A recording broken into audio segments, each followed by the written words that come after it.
Welcome, Spartans, to Mission Debrief. We're playing every mission of the mainline Halo video game series in chronological order, discussing our experiences and sprinkling in a little lore along the way. If you'd like to play along and have your thoughts read on the show, email us at podcastevolved@gmail.com or drop us a tweet at podcastevolved on Twitter. We'll be playing the Alliance and Enemy Lines mission from Halo 5 on the next episode. If you like what you hear and want to support the show, visit Podcast Evolved on Patreon. This episode, we're debriefing the Swords of Sanghelios mission from Halo 5. I'm your host, Colin Perkins, alongside David Arnold. Hello, everybody. And Krysta Brown. For Sanghelios! As she raises her energy sword in the air. I got like 3 of them, so. Do you? Nice. Yeah, I've been collecting. Last mission was Reunion. While Roland figured out how to continue the hunt using a Guardian located on Sanghelios, Blue Team found themselves on an entirely new planet named Genesis. Our squad of Spartan 2s began to explore the mysterious location and found signs that Cortana is near and leading them toward her. Along the way, Blue Team encountered a detachment of Covenant that hitched a ride on a Guardian and the Warden Eternal, who was vehemently opposed to Chief reuniting with Cortana. Warden fight number 2. Ooh. This mission, Swords of Sanghelios, the Sangheli homeworld, is next on the Infinity's hunting itinerary. Fireteam Osiris intends to track down the Arbiter in order to gain access to the Guardian's location at Sunayon. However, they'll have to battle through the civil war that's been raging as the Covenant continues to dissolve. The date of the game is October 27th, 2558. What's going on in this opening cutscene here, David? Is it? There's some stuff. Mm-hmm. It kind of opens like a lot of our cutscenes we've seen with a lovely shot of Infinity. And it kind of slow pans in, and then you get the hub of activity on the kind of loading bay. You see Locke and Vale walking up to a Pelican, and Palmer and Halsey are best friends now. So you can forget about how much they hated each other, because now they're best friends. You know, Halsey's lost an arm because of her, so... Right. That's true, she took it really well. We worked it out. I don't need that arm. It's kind of, it's kind of weird what's going on here. So Locke pretty much says, hey, you loading up, Commander? And she says, yeah, we're going to go see if the Doctor can learn to speak Guardian. And then you don't really know where they go. They you kind of... They go on the Pelican. They go on, but where? Where they go?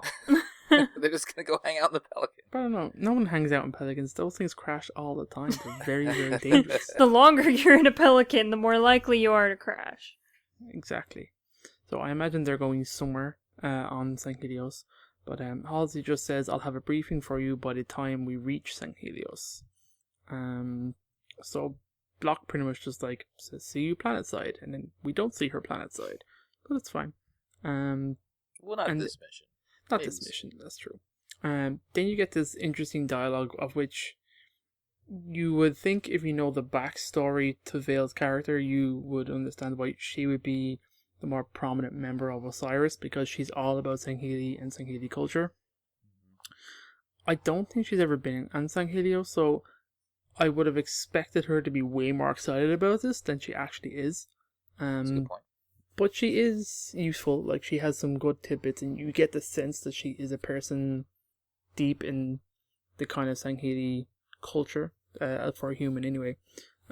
So there's a little bit of a sequence here, but it's pretty much Vale reminding you of Halo 2 anniversary terminals, if I'm right. Exactly.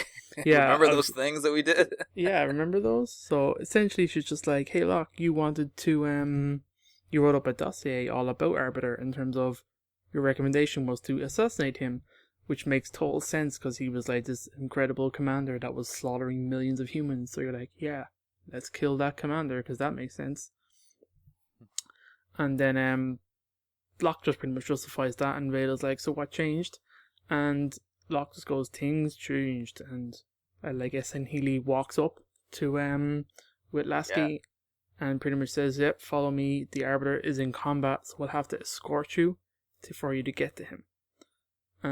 Pretty abrupt, but it is pretty cool to see the kind of the ease at which the kind of Sangheli are integrated here, because if you remember flashing back to like Halo 3, when you were co-oping, like it was a rough transition, and it's great to see now, like even a few years later, that okay, it's somewhat they have like a bit of professional. I know like a lot of the book. You're talking about when they load up and they go onto the Ark? Yeah. But even like surrounding the kind of other mediums around that always played up how much humanity still hated the Sangheli, and how much the Sangheli didn't really give a shit about humans. You know? And it's just kind of interesting, and a lot of the sword, we're going to talk about a little bit later, but a lot of the swords of Sanghelios, who and what they are, is based heavily around a mutual respect with humanity, and that's kind of a big deal. So I just think it's kind of cool to show them kind of cooperatively interacting here, and it seems with relative ease, because there are other kind of mediums that show you kind of like the military and even, let's say, the civilians being like very anti-alien still. Do you know what I mean? So there's the two sides of Halo really still, which I think is cool. I like the way that they do that. So it shows them walking up to a ship that I can never pronounce. We're going to call it a Lich. Lich. There you go. This kind of just, the ship just kind of exits Infinity and heads down towards the planet. You get kind of a cool fade in that shows the solar system, and then it shows a phantom kind of breaking off the Lich and kind of going down to the surface. It's all red, which is how you know it's cool, because the good guys are the red guys, just so you know. So pretty much we get to land on Sanghelios, which is the home world of Sangheli, which is amazing. So pretty much this red phantom just kind of drops you out and in, and Osiris, it just, the mission begins. Drops you in this little puddle. Pretty much. It drops you in a canyon. It's fun to wander around, and I mean, we'll talk about it kind of as we go too, but this is kind of where I was confused. I think I mentioned in the last episode, is like, so you're dropping blue team on a planet, and you're dropping fire team Osiris on a planet. I was like, why are we both on different planets? Shouldn't we be on the same planet? But no, I mean, this is a completely different place. We're on Sanghelios, and you'll see. It's fun to see like the ancient ruins and just the, I don't know if you would call it sandstone. It's probably not sandstone on Sanghelios, but it's just the environment. I think they did a really good job of, and they slowly introduce you to it. Similar in the last mission too, where you get a chance to kind of wander around. There's some dialogue going on. You get to explore a little bit. You poke around. There's lots of intel on this mission, so Krysta loves this one. This might be the most of any mission. Yeah, they're short. What is there, 12? Yeah. There's 12 pieces of intel, so lots to explore. But, you have your Artemis scan, and so they become a little bit easier to track down at least. And, so any initial thoughts as you get boots on the ground here, Krysta, and Sanghelios? A lady talks to you. Yeah. What? That's right. Lady Sangheli. Lady Sangheli. I got some lady lore if you want some. I would love some lady lore. So this beautiful lady is a new character. She's called Maki Chava. Love the name. Yeah. Maki Chava. Maki Chava. So there isn't a whole lot there about her, but I kind of looked in and I kind of found the little bits and pieces that I thought was quite interesting. So she is a female ship mistress, which is an interesting title. Because females are not considered really part of the acting military, definitely not in the Sangheli culture up to now, and it kind of shows a great difference of what Arbiter is doing in bringing a level of equality to the gender which we never would have seen before. And we've talked on Podcast Evolved of like the female Sangheli we've gotten have been really strong, amazing characters when they have shown up. So getting another one here, even though it's a small role, but a ship mistress working with Arbiter, I think is a significant position and a significant thing for the Arbiter to have, which I think is cool. And she hasn't really cropped up since, which is a little bit disappointing, but I think there's avenues there to flesh her out a bit more, especially as we're talking. Her name is Maki Chava. Now the name Chava has actually shown up before for Halo 5. So there are two brothers who are weaponsmiths. They are Oberyn and Silset, and they're Oberyn and Silset Chava. We're not known what their relationship is to Maki, but these two weaponsmiths, they come up in the small bits of lore that you find on the various weapons that are in like the different variants of the Covenant weapons. That's cool. So like yeah, they do like they work for your ex-Covenants. They work for the Swords of Sanghelios, both brothers. So I imagine that there's a family here that are kind of in one of their keeps, obviously sides with the Arbiter. So I think there's a cool story to be told there, between these three siblings, potentially. So I think that's kind of cool, especially you have like the males who are weaponsmiths and not necessarily soldiers, which is where the honor of the Sangheli is, and you have the sister, the female, who is a shipmistress, which is, like I said, very significant. Most of her lore is pretty much taken from this mission. In terms of that, she obviously serves the Swords of Sanghelios. She fought against Julian Dam's Reformed Covenant throughout what's called the Blooding Years, which is like now, pretty much the years with the. It's pretty much what the Sangheli call their civil war. So that pretty much begins more or less from the October 27th, 2558, which is the death of Madama. That's not where it starts, but that's where this big attack begins. Because right after Jewel dies, the Covenant launched their all-out attack on Thel Vanami, on the Arbiter, to try and get him right now with overwhelming numbers. So this battle is kind of in different places and different lores and stuff like that. But anyway, keeping on topic with this lady, she is voiced by a British actress named Jean Gilpin, and I found this interesting because it specifically calls her out. It's the first female Sangheli ever featured in a Halo game. She's never seen in person, only seen in the game transmissions. But it's kind of like, why is this voice actress named? So she's in a ton of stuff. She's a 69-year-old voice actress who has done a ton of games since the 80s and onwards. She's done a lot of voice acting work. So like I've found her kind of some of the kind of more significant things she's kind of done is obviously Halo 5. She did Dragon's Age. She did some unique characters in Skyrim and stuff like that. So I just thought that was kind of cool to see this voice actress, especially because she's a 69-year-old British woman who is doing the voice of a female Sangheli, and there is no distinction whatsoever of why you would know this person. So I thought that was cool. Super cool. Yeah. So there you go. Here's some female Sangheli lore for you. Yay! Woo! Yeah, she's kind of like our Fohammer. Yeah, a little bit. Any other thoughts as we're waiting, like about the environment, Krysta? It's beautiful. Like that? It's so good. It's nice to actually visually see Sanghelios. We've already always had it like described in books and stuff, but we've never been able to be boots on ground Sanghelios in a game. So it's really cool to kind of see it, especially since how prominent the Sangheli have become in Halo and the lore and stuff. Yep. And it's pretty cool. Yeah. Also, this mission was the like demo mission for Halo 5.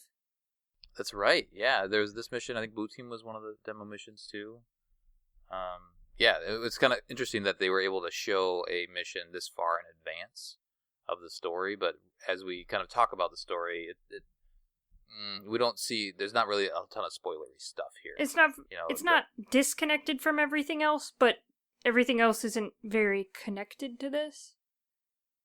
Yeah, the whole point of this mission is just to go link up with the Arbiter. And it's kind of interesting that this was demoed that early when you think about the Halo 2 terminals are all about Locke and Arbiter and them talking to each other. And I just find it interesting that it all ties in, that they were showing you pretty much this information way before Halo 5 even came out. Mm-hmm. Yeah, that's a good point. Yeah, so wander around, have some, just enjoy, as we usually talk about, especially in Halo 5. There's beautiful environments, and if you feel like because you can clamber around a lot more than you could in the other missions and climb around, you can just do a lot more exploring than we could in previous Halo missions. So do that, and we'll go find some Covenant now to go shoot. Hooray! There's kind of a couple different encounters that we have throughout this mission. It's a pretty short mission overall, I would say. It doesn't take too long to get through it, but there's kind of a couple key encounters that we'll just kind of cover, and that'll help frame up how we cover the whole mission. But the initial fight that you have is you climb through the caverns with all the water and whatnot, and then you finally reach the first crop of Covenant. They're not really aware that you're there, but they do bring in a dropship right away, and they prove a little bit of resistance.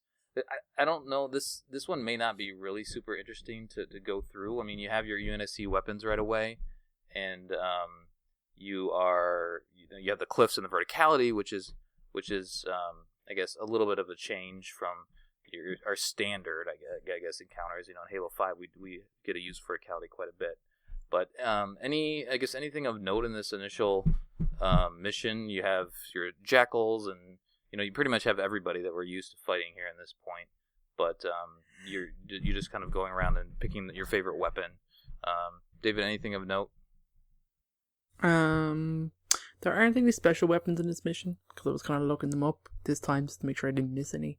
There's nothing crazy of note. There's the standard Covenant weapons. I mean, I guess there's a plasma caster and a field rod are kind of the two kind of big power weapons in this, and there's also a sword or two. There's a cool moment where there's like a sword plunged into a Sangheli that you can kind of take. Thought that was kind of cool, because you'd rarely see something like that. Other than that, it's not my favorite for weapons, obviously, because you've run out of UNSC weapons pretty quick, unless you're playing on co-op and they can kill each other and respawn some weapons and ammo and stuff. But I don't know. It's cool. I used a lot of carbine in this and a lot of pot shots. I quite enjoyed ripping turrets off and using them against the Covenant here and too. I enjoy fighting the Covenant generally, so I did enjoy this mission quite a bit, even though it is short. Yeah. Anything to add, Krysta? I mean, there's the turret and all that stuff kind of in this next area, but this initial meeting, I guess. I mean, we're not surprised that we're fighting Covenant. No. Because, I mean, that's what we're told. We're going to be fighting them. We don't meet any Forerunners here. We don't meet any Prometheans during this mission. The whole mission is like, okay, we're in the middle of the civil war between the Covenant and the Swords of Sanghelios.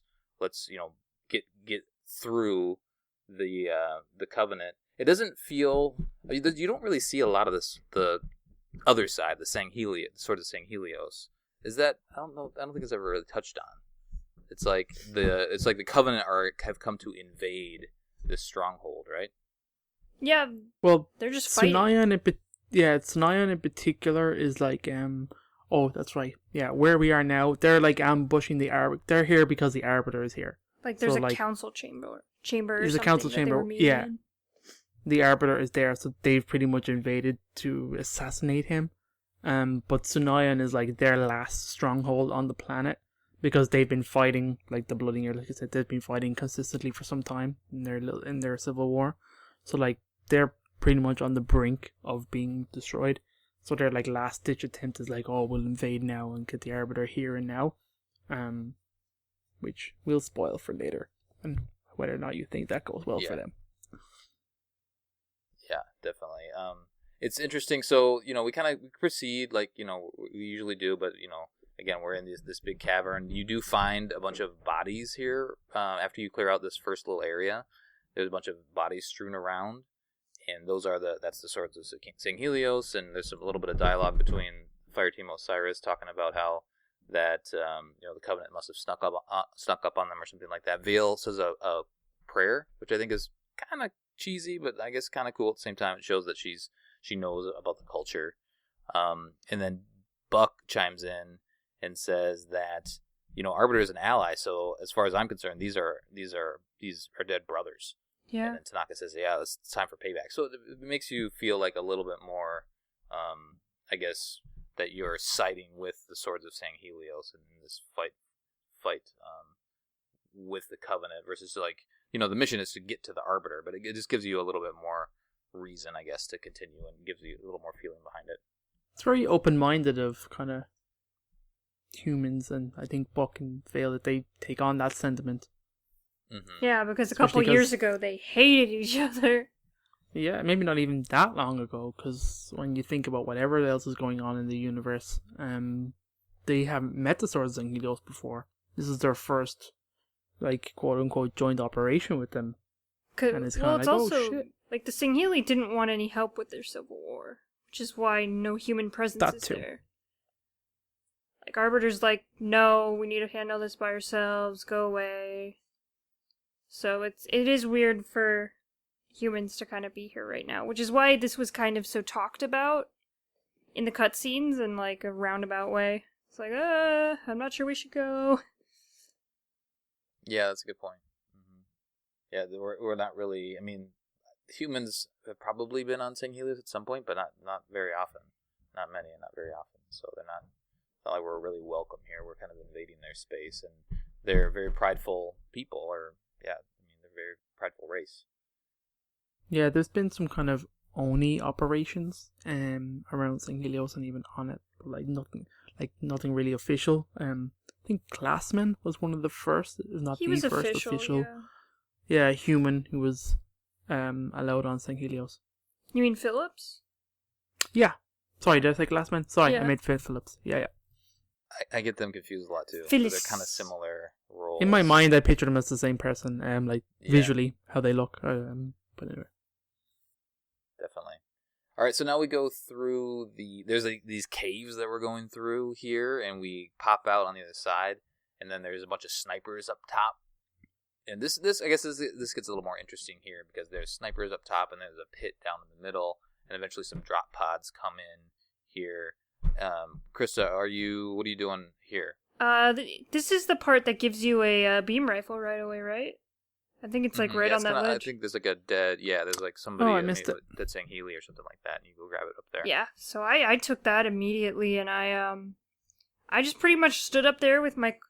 The interesting thing is, like, you can stand up there with the carbine and the beam rifle, but no enemies are going to spawn outside of like a couple grunts and the jackals until you drop down. So you can't really like stay up there the entire time. Mm-hmm. You have to actually get down. So the next place I went once I dropped down was up to the left. There's like an elite there, and then you can kind of bust through a wall. There's kind of a ledge up there you can kind of sit on and snipe from there. That's where I hung out. Yeah, those snipers, you really got to get those snipers, otherwise they're going to, especially on harder difficulties, otherwise they're going to take you out pretty quick.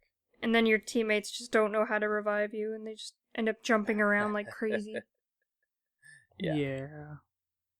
Yeah, there really is a lot of verticality in this mission. You can get way up high and you can get down low, so you can find lots of nooks and crannies and corners to take out enemies at a distance. And I feel like I'm doing that more so in this mission than I normally am. Normally I'm kind of gung ho, just kind of get in the middle of the fight, maybe find a little corner. But there are enough. There's enough enemies. Again, it would have been it would have been a little more interesting if you could actually see if you were in the middle of the battle, especially at the beginning, or at least maybe closer to the beginning. There's something towards the end that feels a little bit more like a struggle. But at the beginning, it would have been interesting where you feel like stepping into a fight. We saw the dead Sangheli just a second ago, but maybe like in this area, you could see like maybe the last remnants of a battle, and then the Covenant standing their ground or something like that. I love these giant drop pods again. We've talked about them in the past, like the luxury drop pods. They're just huge, different than what we've seen in the earlier games. But yeah, this is an alright area. It's brings whenever I encounter this, like it brings back pretty good memories of kind of just climbing through this whole mission and fighting through. Once you get past this initial area, then there are some turrets to deal with. So grab one of those as soon as you can and proceed. But really, just a lot of grunts and some jackals to deal with, and our typical warfare that we're used to here. Anything else just to touch on? Again, David, you said that there's a couple of weapons here and there. I'm not remembering all the right spots. Maybe we just cover all. Nah, there's not a lot going on. There's some carbines, a lot of storm rifles, plasma pistols, needlers. Do you know what I mean? The standard Covenant fare. Mm-hmm. If you look around, sometimes you can find the fusion cannon or a plasma caster. I love the plasma caster, so generally I pick it up when I can see it. Mm-hmm. But other than that, that's pretty much all that's on this mission. Yeah. I did a turret for a little while and stuff like that, but nothing crazily interesting. Yeah, I think I'm usually rolling. Go ahead. No, you're right. I like this canyon. This area is pretty cool. You've pretty much kind of covered it all, though. Yeah, I'm usually rolling with the carbine as much as possible. I do like the storm rifle more in this game, so I'll use that a little bit. Otherwise, I like the needler too, so I'm grabbing the needler and leveraging that as much as possible. The next area, it's like this big hill area that you're slowly climbing up, and there's a bunch of rocks and kind of it's a ruins area. But then at least I always kind of go up to the right, and there's a breakable wall that you can bust through, and then you can sneak behind a little bit. There's a couple. Let's see. There's a jackal up in there, and then there's a stealth elite that comes charging at you. So take care of him as quickly as possible. You can grab that sword, but it's not super useful in this mission. At least not until you get to the very top, maybe. Dude, that stealth elite totally caught me off guard when Yeah. Today I was like, oh yeah, that guy's there. Shit. He comes charging. Well, the other problem with it is that if you get killed by the stealth elite and then you ask for assistance, your teammates just stand there and let the elite just sword them to death. So one by one, your teammates just all die. God damn it. Yeah, that's true. Just like, oh jeez, why? Yeah, there's a little more struggle on the revive mission, or the revive mechanic on this mission, but overall, I think it gets better towards the end of the game. But we'll see. We'll see as we talk through the rest of the missions. But I like this canyon area. I feel like I try to clamber around on things a lot here because there's like this spire kind of in the middle that you can climb up on. I think there's some intel way up there, and you can do lots of ground pounding and yeah, there's just lots to do and climb around in this area. So have fun.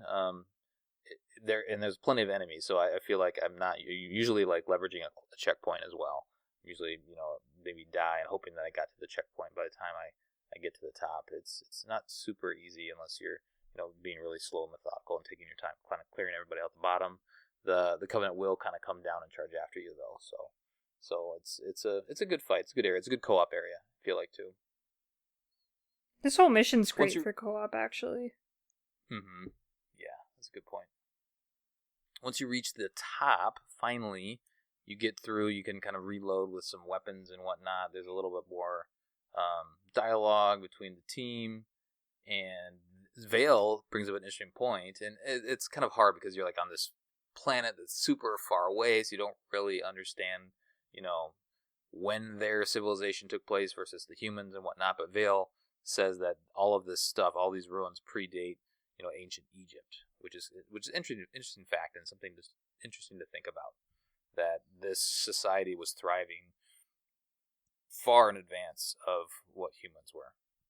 All I'll say to that is humans got there first, and then we got regressed the hell back. So it's not our fault. It is true.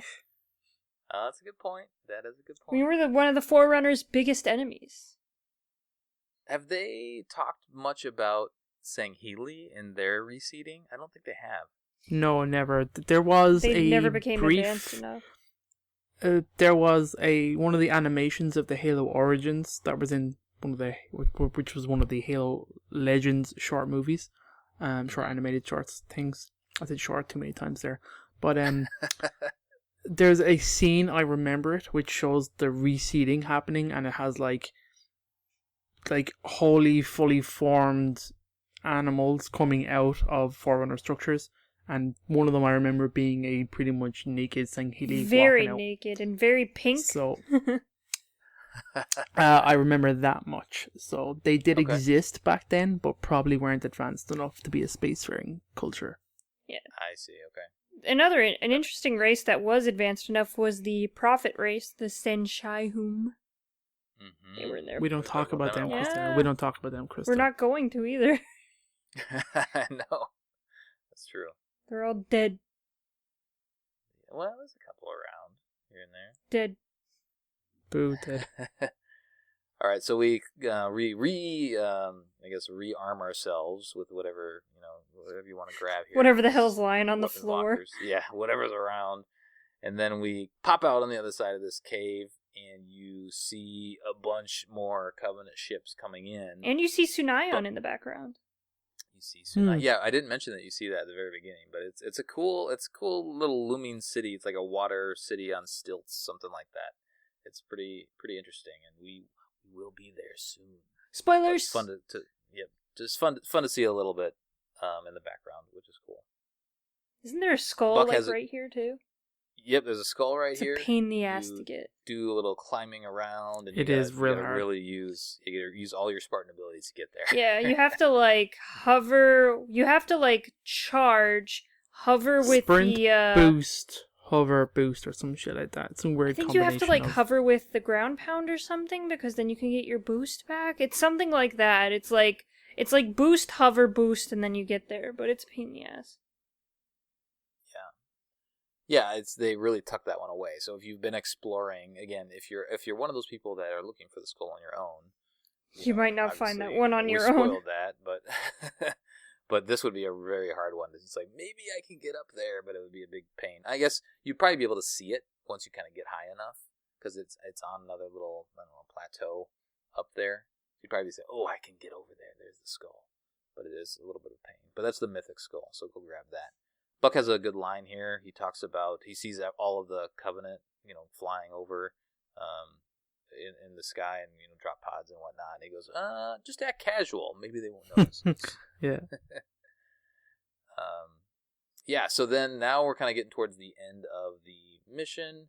Again, it's pretty short, but the really fun stuff is coming. But what we do now is, now we see a little bit more. I think you see the council chambers off in the distance, so you can see where you're going. But we have to go through like a different chamber area. When you jump over this big gap, and it was probably a bridge at some point or something. One of the questions I was thinking about, and especially when Vale talks about, this predates the Egyptians, is this area ruins because of the Civil War, or was it always ruins? Unclear. No, I think it was. Yeah, it's unclear. Some of it doesn't look like battle damage. Like it doesn't look like recent damage. Do you know what I mean? So I get the impression it was probably ruins anyway, especially if it's that old. But why would they have important council meetings in ruins? Yeah, that was my question. I don't know if it was an important council meeting, and I guess it probably was important, but let's just say when you think about what the Swords of Sanghelios actually are, they're trying to hark back to a pre-Covenant era Sangheli and what they were like, because the Sangheli are reeling from being cut loose from the Covenant. They're not good at farming. They're not good at, the Covenant makes you very subservient and very kind of reliant on them. Codependent, yeah. So, when you lose a lot of that infrastructure, you find when you're a warrior race, how the hell do you farm? Do you know what I mean? So there is huge losses there. So I think the Arbiter is going to these culturally significant sites and holding meetings there to kind of have them in an area that will inhibit or, let's say, bring forth and add maybe some legitimacy to what he's trying to do. Yeah, that's my understanding of it. Yeah, because is the comment something about predating the Covenant, right? Like this was all around and used before the Covenant was even around. So let's go to these ancient sites and kind of experience that historical culture as we're looking to rebuild the Sangheli culture. Well, and to them, this is like when their race was great, and when they were self-sufficient, they were more powerful and stuff like that. Like they kind of lost their way on their way through the Covenant. And they were a spacefaring race before. Yeah. We get to this little, I don't know, I guess this is like a chamber of some sort. Like there's something going on here. People were hanging out here at some point. But we get here, and then Maki Chava chimes in, and she says, all right, I'm on my way. But before that happens, a couple of hunters get dropped in the middle here, and you get to have a fun hunter fun. Krysta.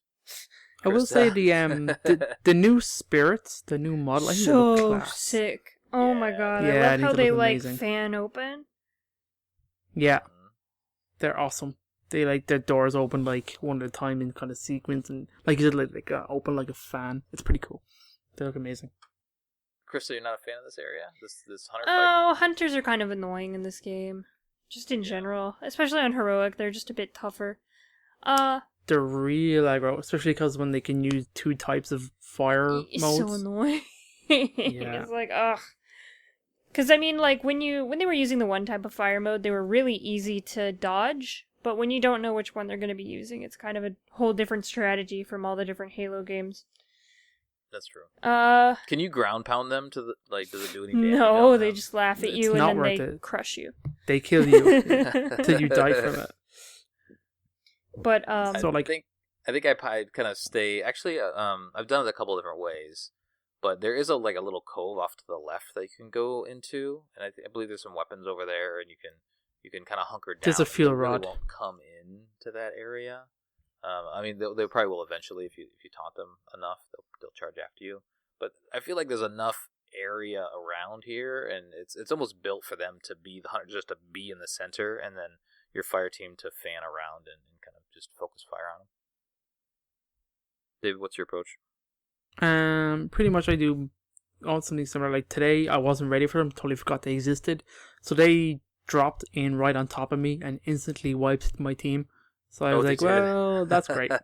So second time round, I had a fuel rod ready and a plasma caster, so I took out one pretty quick.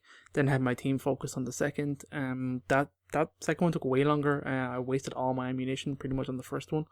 I'm playing hard heroic just so you know. So I took a lot of dodging, got downed a few times before I managed to get some grenades under him and kind of blow off his back armor. And then eventually I had enough of my team spread out that he was kind of turning and trying to shoot everyone. So like his back was, I got a lot of good shots on his back. Yeah, I'm usually exhausting my grenades in these fights. Like I'm throwing as much as I can, hopefully trying to be accurate. But it usually wears them down quite a bit for me. All right, now some good stuff happens. Maki comes in and she gives a present to us. Some mentai. But courtesy of Palmer, because Palmer's awesome. Commander Palmer gives her these manti to go and finish off the mission. Wrong. Commander Palmer is not. David, cool. how you feeling about the manti now? Mantis in this in Halo 5. Any better? I think it is a little bit better. I felt like today I was overheating all the time. I don't know if they were always like that, because I remember getting a lot more shots in the chain gun in Halo 4. It's okay. It's fine. I think it plays pretty much the same way, where you're constantly having your shield down. So all I'm hearing is my shield down beeping at me all the time. But like, I pretty much think you have to use the Mantis in this segment. I've done it a few times where I didn't. I've directed my teammates to kind of pick them to get into them, and I take the Wraith in the next part. Yeah. Krysta, do you take the Wraith? No, I don't. I stay in the Mantis and I stomp on people. Okay. Yeah, me too. I love stomping. All the stomping. So good. Stomping's pretty fun. If there's one redeeming quality of the Mantis, is the stomp. You be quiet, David. You're not allowed to talk anymore. Oh man, stomping on a ghost and having it explode around using me is such a satisfying feeling. I found that, like, to get the AIs to do anything, you just have to mark literally everything. Like, I mark an elite and then I go do something else, or I mark a ghost and go do something else. That's what I've been trying to do. I just mark everything now. And now they're actually helpful if you mark everything. That's pretty much what I've been doing. Yeah. I wonder what the logic is otherwise. Is just shoot at the thing that's closest to them? No, they just stand around and look at the helpful. walls and like stare at the ground. I don't know if they put a lot of fire on the enemies if they're not being told to. They don't seem to be like aggressively minded. Do you know what I mean? They don't seem to have like an AI preset in terms of like going defensive, offensive, long range, short range, or anything like that. They just seem to float around you. More so than progress anywhere unless you're specifically telling them to. That would have been a nice little tweak, and maybe they'll do that in future installments. But just be able to set kind of if they are going to be like, you are the distance person, just like preset it before the mission. You know, like Linda, you're going to be distance, you're going to be sniper, and Kelly, you're going to be close range, and then or I guess we're talking about Fireteam Osiris. So I guess who's the sniper in Fireteam Osiris? It would be Locke, Tanaka, maybe? I guess. Tanaka, maybe? Tanaka has a DMR, yeah. Okay. Yeah, so she could be the sniper. But anyway, that would be nice to kind of set that, and like if they're more aggressive, that's a good thought there. The first little area that you encounter with your manti are just kind of like a hey, remember the mantis? Or if you haven't played it, like, here, test out the mantis. And it gives you a kind of small little area to, with a lot of covenant to stomp on or shoot or blow up or whatnot. So that initial area Have some fun there. There is the Wraith right in the middle. Don't blow up the Wraith, because that's yours for the taking. And I don't think I've ever jumped in that Wraith. So, David, you said you have before? I have. I didn't do it this time, but I have. Yeah. I feel like what I've done with the Wraith is I've taken my Mantis into the next area, and then by the time it's smoking, I've hopped out of it and then gone and stole the Wraith from whoever's still in it, and then try to finish off the area from there. But use this first area as a little test, testing out the controls and whatnot, or remembering what the Mantis is, and then you get to this door where once you clear out the whole area, then a Sangheli is like, okay, there's the council chambers are off in the distance, go get them! And this is the final big arena to finish off the mission. Krysta, what's your approach in this area? Are you going up to the left? Are you going down below where those hunters are? I usually actually go down below. I just kind of work my way through the whole thing, kind of just down the middle, just kind of stomp my way through. Well, you feel pretty invincible, at least I do. In the Mantis. So it's like I'm okay taking some damage. I'm just gonna go and just blow my way through. David, how about you? I've done this multiple different ways because this is one of my favorite areas. I love this open area mission because there's essentially 3 routes you can go, and they play differently, which I kind of really like. So it's the like middle, MOBA. It's like Halo MOBA. Oh my god, how dare you! I don't know what that means. So the middle has like the heavy vehicles and the hunters. You can go right, which just has like some spirits that drop in some enemies to you. So like the right, I think, is definitely like the easier route to go. On the left, you got like a high kind of cave, but hunters do spawn in there too. So they've got me. Like this area on Legendary is so tough. And in terms of like trying to get yourself through. The only saving grace is that when you get to the end, the doors will open and you can kind of run through. You don't have to kill everything. But like there's there's ghosts in here, there's wraiths, there's hunters. There is every form of covenant that there is, except for drones, I suppose there isn't really. But you got loads of grunts, lots of jackals, lots of carbines, loads of elites. It's pretty cool. It's got a mix of everything. There's that wraith there at the end, just guarding that door. Yeah, with some fuel rod elites as well. Yeah, and then you can actually, there's an area above that you can climb up to, and just skip a lot of it if you kind of go off to the left. I think that's what I did in my legendary run. Is I went off onto the left. I got out of my Mantis because it usually doesn't last very long on legendary, and then just kind of skirted up to the left, climbed up to the top, and then hoped for the doors to open once I broke through the floor up there.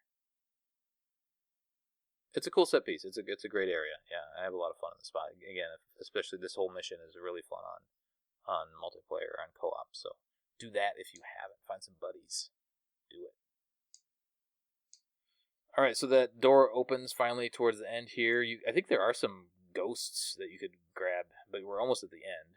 There's just some stairs to climb up and wind around. There's a little bit of dialogue back and forth. You finally do hear the Arbiter's voice. Oh, beautiful. Arbiter? Barbiter? Is that you? So once you kind of... Oh, I guess there is one more area. So you climb up this other area. It gives you a little bit of a restock. And then there's some final drop pods that come in play and put up some final resistance. Before you get into the Mantis, you have some Swords of Sanghelios with you. But by now they're all dead. They're all dead. We failed them. They don't last very long. Yeah, but there is a good bit of resistance here in this little final stretch. Lots of drop pods, lots of elites, lots of grunts. They're trying to stop you from getting to the Arbiter as much as possible. But if you're in your Mantis or you're in one of the vehicles, you can make pretty quick work for them, or pretty quick work of them. The fight scene when you're kind of like climbing up the stairs is really, really cool. Yeah, that was really well done. Are you talking about when you finally get to the Arbiter? Well, you're almost there. Just before you get to him. Like when you enter the building structure and they're fighting each other as you go up. That's pretty cool. Yeah. So finish it off. You see kind of these the flags of the Swords of Sanghelios, and then you're making your final climb. There's you can see some other Sangheli of your brethren, I guess, right? Your brothers, your Sangheli brothers. It's cool to see them fight Covenant. Dying on the stairs, but yeah. It is. This is the point where you kind of see a little bit more of the Civil War, but you're just coming in and wrecking shop. You're really just taking over. Like, all right, I'm just gonna clean this up for you, and I'm gonna get to the old Arbiter. Especially if you're me and you take the mantis all the way up to the Arbiter. Yes. So I like when you crushing get to him, everybody. he just doesn't need your help at all. He like offs two guys right away. Yeah. it's awesome to see that in gameplay. He doesn't have his Just sword though. He's just got a He normal has a one. sword. Oh, he doesn't have the. He doesn't have the Prophet's what's it called? Bane yet. Prophet's Bane. Yeah. He doesn't have that yet. I feel like though at the end when you finally do get to the Arbiter, it's cool to see him do his thing. You could actually miss it technically if you get up to trigger it, but then like look around and you could potentially miss what he's doing. But you climb up the stairs, you see him off to elites, and then he says, "Oh, what are you guys doing?" Which is Spartans. weird to think that hadn't you talked to the Arbiter before now? Like how did you get the Swords of Sanghelios on Infinity? Is what I'm kind of finding weird. Yes. And him not knowing what you were coming, but I guess maybe he meant specifically Locke, because it seems to be there's another cutscene. I don't know. No, I think it starts with the end of the start of the other mission. Yeah, the mission just ends here. Pretty So much. It feel like it ends abruptly, and then that one dialogue like Spartans. What's the meaning of this? So maybe it's like Lasky made contact somehow and didn't say that they were going to insert the Spartans at the opening cutscene. Lasky and Locke kind of have that conversation where like, hey, if this goes wrong, nothing happened. So maybe something along those lines. That's true. Maybe, yeah, okay. Maybe Lasky got in touch with McKee and kind of arranged this little side op themselves to very much, because obviously they got the Swords of Sanghelios onto Infinity and got them down to Sanghelios. Somebody gave permission for that to happen, and then to say, yeah, this is a mission that doesn't exist. I kind of forgot about that. But he says that. You would think that they would have some sort of communication technology. They definitely do. Heads up. Because in the books and stuff like that, they definitely talk about how Lord Hood is talking to the Arbiter at various stages for various things. And like before this mission happened, Infinity came.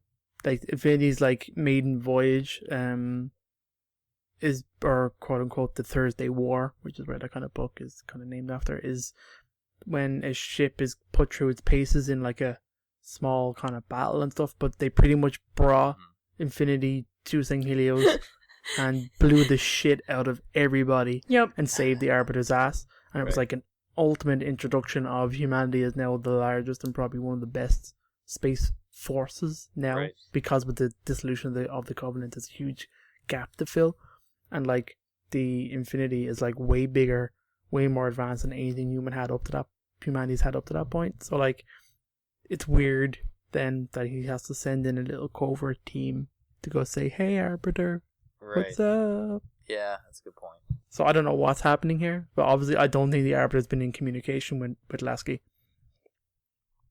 There's something else kind of hinting there, and maybe that's some of the story that was cut, or some of it that doesn't make sense now.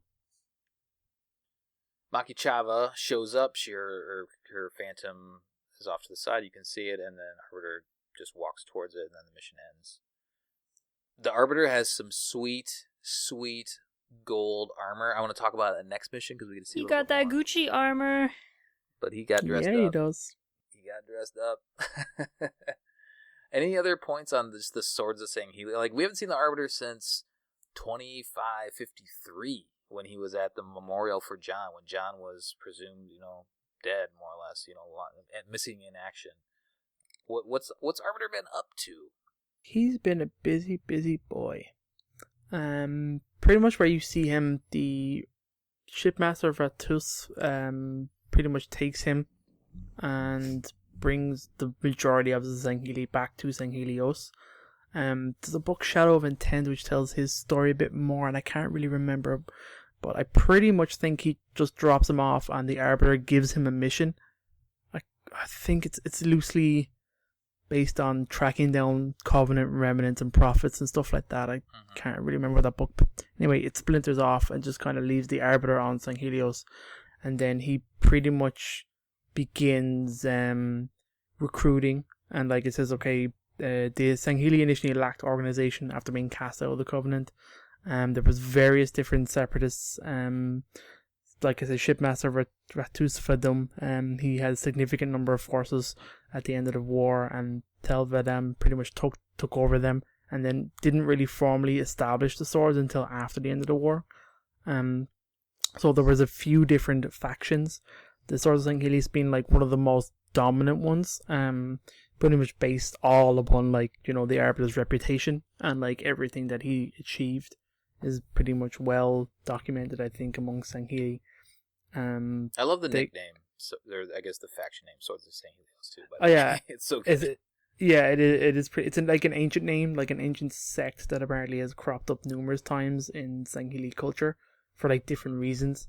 Different people have claimed to be the swords. So there was pretty much that's where they got their name. So because of the Arbiter's policy of cooperating with humanity, this brings him a lot of benefits, but also a lot of negatives. And that's pretty much where a lot of the beef really kind of stirs up on the homeworld. So like he eventually consolidates his strength all under one banner and calls them the Swords of Sanghelios. And they're all based around Vadam, which is where the Arbiter is from, and his keep. So pretty much it's like an ancient title of honor expressing their nobility, and the unification of the Sangheli people is their cause, as you can imagine. So, but it's also a little bit about the acceptance of, I mean, not directly, like it's not part of their, I don't know, their charge, but they're also saying like humanity's not as bad as we thought, right? Like other races aren't terrible. They're very much accepting of humanity as much as Sangheli can be. Because there was interesting times throughout like various bits of lore where you see different characters questioning the prophet's adamant hatred of humanity. Like, why do we hate them when they're clearly advanced enough to join the Covenant, and the Covenant would be stronger for it, yet we're eradicating them? And that's obviously because of like various other things, and you know, we're the reclaimers and all that kind of stuff, and that goes very much against what the prophets were selling and their lies. But anyway, there was other various factions, obviously that were very strong, known as the Servants of the Abiding Truth. So they viewed the Swords of Sanghelios as blasphemers, and they began an insurrection, and that was supported by Oni because they wanted the civil war to go on to keep the Sangheli weak. So that was kind of all the kind of very interesting backgrounds of what was going on with the Halo 5 trilogy. So there's loads of background lore there, and the Arbiter is touched upon there at various points throughout the years of that operation. He's directly involved in some of the stuff, which is cool. That's where you get the conversations between Lord Hood and Arbiter, and Arbiter is very much to humanity like, stay away, let me deal with this shit, because you showing up makes things worse for me. So it was only like in the most extreme measure when Infinity actually showed up and saved the day, which is still such a cool goddamn moment. And so pretty much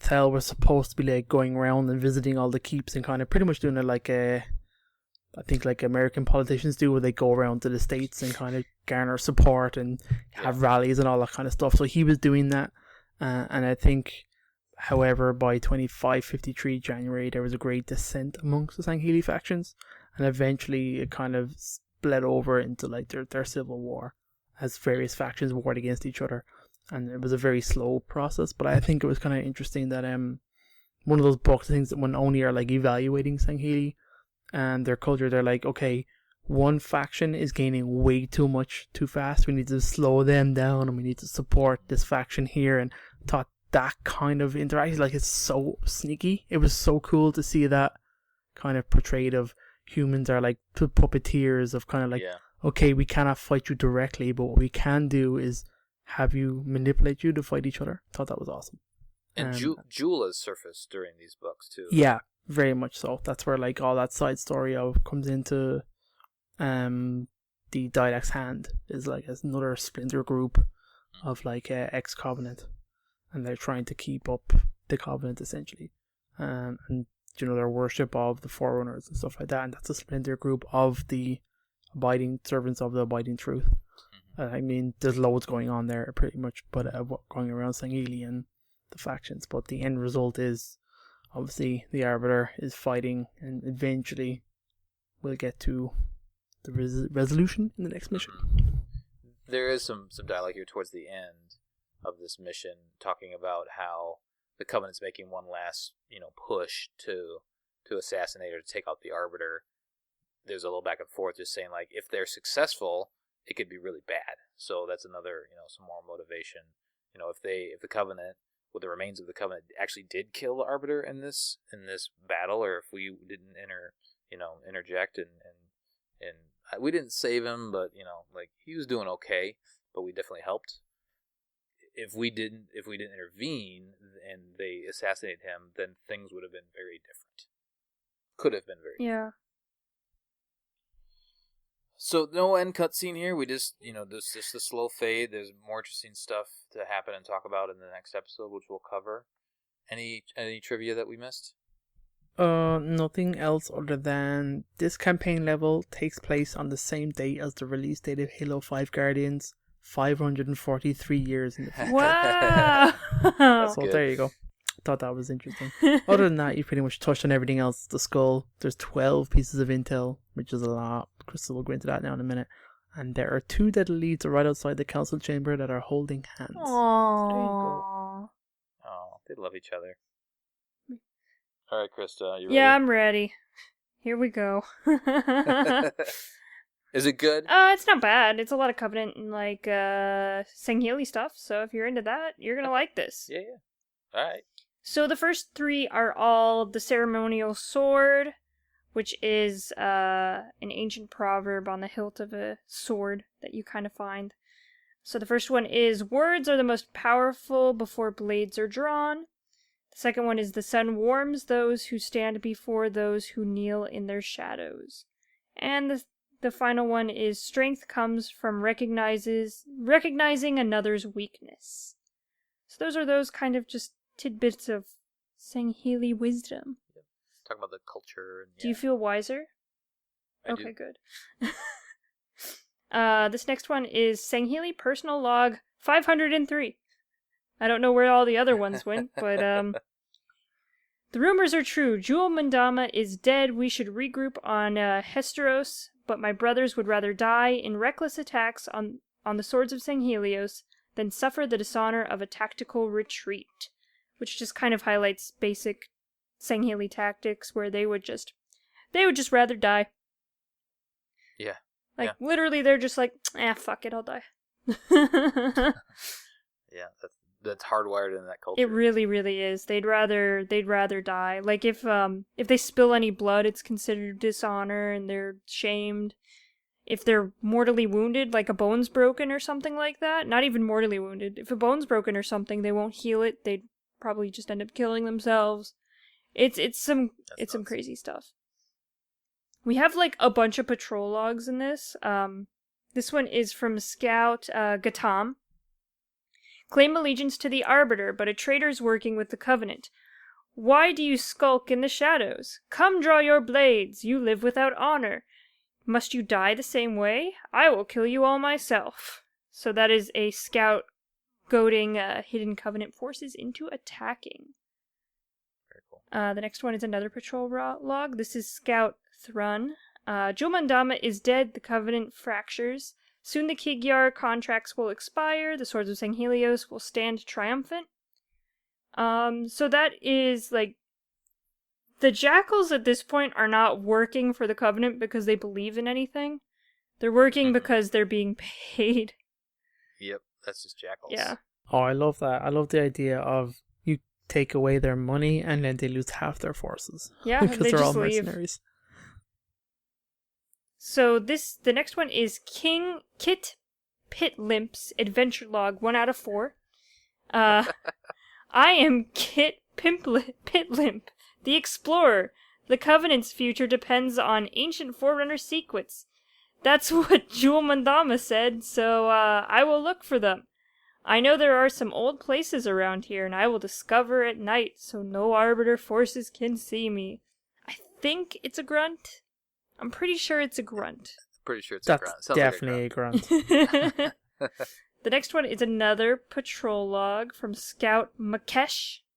Scout Makesh, 3rd Patrol, we walked into an ambush. I repeat, a Covenant ambush. Send reinforcements. So, very interesting. Yeah, that's weak. These next two are a message to Kit Arak. Kit Arak, my brother. Though we fought as we were growing up, only now are we truly enemies. I hope you will see through the lies of Jewel Mandama. The Swords of Sanghelios would welcome a warrior as strong as you. And then the next one says, Kid Rock, my brother. I remember our first hunt together. When we brought our prey home, it was a moment of greatness, of hope, and the Covenant brings only shame to the Sangheli, but it will soon fall. I wish to hunt with you at my side again, brother. It's not too late. So, obviously urging someone to switch sides. Mm-hmm. The second to last one is Sangheli Personal Log 139. I can't wait to read the rest. Jewel Mandama has been killed. We will answer this dishonor by placing Arbiter's head on a pike. Oh. The Swords of Sanghelios is nothing but a stain on our homeworld's history. Long live the Covenant. So this guy's kind of not feeling it at all. He bleeds purple. This final one's kind of weird. It's Patrol Log Scout Hakat. It just says, another day of endless meetings. Our talents are wasted here. This is a piece of mission intel. So this is what the notes are in Halopedia. This piece of mission intel appears to be bugged or mislabeled in the game. The recording seemingly has no relation to the corresponding description. So the description is an audio log by Scouts Re and Vatah Hakat, and captures a Covenant ambush. So another day of endless meetings. Our talents are wasted here. So that's a weird disgruntled. One. I don't know. It's supposed to be like after a Covenant ambush. Why would there be meetings? But it's weird. So that one was weird. But that's all of them. So some cool Sangheli stuff. Yeah. I can't wait to learn more about this adventurer, this explorer. Yeah, Kit Pitlimp. He's my new favorite character, so. Kit Pitlimp. What? Alright, let's do some community stuff and we'll get out of here. Facebook have anything fun to say? Okay, very quickly, we can do Colin Perkins, admin, November 2nd at 7:55 p.m. You just finished writing your Spartan Sangheli Buddy Space Cop screenplay. What did you name it? Question from Mission Debrief, Halo 5 Swords of Sanghelios mission. It's a good question, Colin. Gracias. A great picture there. It's a good job, buddy.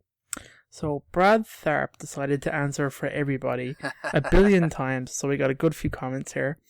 Some of them pretty good, to be fair. We got Tucker and Blarg, Bad Boy 17 Gruntpocalypse, Die Hard 47 Not So Great Journey, Tango and Hingehead, which I really like, Lethal Weapon, Just Another Reboot, which I thought was pretty funny, Venezia Vice, which is great, To Live and Die in Sunayan, also great, Rush Hour 4 for no reason, says Matthew. Manny says Franken Natho Infinite Playlist, that's pretty good. David says Spartan Blart Space Cop. It's pretty good. Rasmus says Here Comes Team Smoothie Blue. I don't know what that is. Anyway, Lucas says The Hingehead and Mr. Roboto, or Don't Hug Me, I'm Scared. YouTube it. Okay. James Gozel says Good Cop, Wart Cop. That's good. Yeah, it is pretty good. Then you have Brute Force. That's pretty good by Martin. Or Merchant. Corey says Jawbreakers. Then we have Lance says The Demon and the Blarg. Chris says Pete and the Elite, which is pretty good. Patrick says How I Met Your Mother. What? Okay. And Trenton. Lethal Weapon 5. I Need One. Is that it? Is that it? That's okay. all I got. That's a pretty good one. Good job, Trent. What's Discord have to say? Anything? All right. Dizzy Bumper says Rush Hour Halo. Samurai says The Lion, the Witch, and the really fucked up looking alien. Ian says Sparty and Wart. Dezuto says stop or my wart will shoot. Avery Johnson says an unexpected bromance in the middle of an investigation. The tale of the blargiest blarg. Matt says Dr. Wart blarg or how I stopped worrying and learned to love the Foehammer. UNSC Brexit says Hinge, Head, and Demon. Ian says 21 Jump Pod. Matthew says Guardians of the Galaxy Volume Infinite. He also says Men and Elites in Black. Min says SS Investigations. It warts once more. Ooh. Shadow of Oni says, were it so easy, in an unexpected alliance aboard the Shadow of Intent. That sounds like an actual book. It does. And then finally, Redacted says, Phoenix Wart, Ace Attorney. And there we have it, my friends. Game Boy game, by the way. Very nice. I think we've covered a lot. I feel good about this. Fun mission. Lots of warts. Lots of warts. Warding are all blarg, around. Blarg. And blarging and warding. Some blargs. Some warts. But a honking. That'll do it for our debriefing of the Swords of Sanghelios mission from Halo 5. On the next episode, we'll be covering Alliance and Enemy Lines. Send us your thoughts at podcastevolved@gmail.com or drop us a tweet at podcastevolved on Twitter. You can also support the show by visiting Podcast Evolved on Patreon. Until next time, evolve. Evolved. Evolved. Blarg.